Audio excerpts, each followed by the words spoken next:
Hello learners, welcome back to our channel learn with నందు. ఇవాళ క్లాస్లో నౌన్స్ ఎన్ని టైప్స్గా ఉన్నాయి అనేది తెలుసుకుందాం. నౌన్స్ని తెలుగులో నామవాచకాలు అంటారు కదా. ఈ నౌన్స్ ఎన్ని రకాలుగా విభజించారు, అవి ఏవి అనేది ఇప్పుడు తెలుసుకుందాం. అర్థమైందా లర్నర్స్? ఈ నౌన్స్ అనేది ఎన్ని టైప్స్గా డివైడ్ చేశారు, అవి ఏవి అనేది ఇప్పుడు తెలుసుకుందాం. నౌన్స్ అంటే ఏమీ లేదు, పేర్లు అని అర్థము కదా. ఏదైనా సరే పేరును గురించి తెలుపుతుంది ఈ నౌన్ అనేది. పేర్లన్నీ ఈ నౌన్స్ కిందకే వస్తాయి. అర్థమైందా లర్నర్స్? ఈ నౌన్స్ అనేవి 5 రకాలుగా విభజించారనమాట. అర్థమైందా లర్నర్స్? ఈ నౌన్స్ని 5 రకాలుగా విభజించారు. మొదటిది ప్రాపర్ నౌను, రెండవది కామన్ నౌను, మూడవది కలెక్టివ్ నౌను, నాలుగవది మెటీరియల్ నౌను, ఐదవది అబ్స్ట్రాక్ట్ నౌను. ఇలా 5 రకాలుగా అయితే విభజించారు.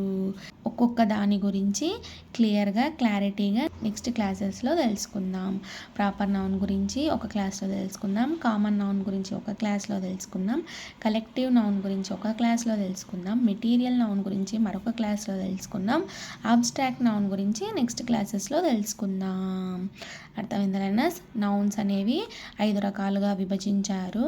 First one proper noun, second one common noun, third one collective noun, fourth one material noun, fifth one abstract noun అని ఇలా 5 రకాలుగా అయితే విభజించారు. అర్థమైందా learners? Thank you so much for watching this video. Please subscribe to Learn with Nandu channel for more videos. Thank you.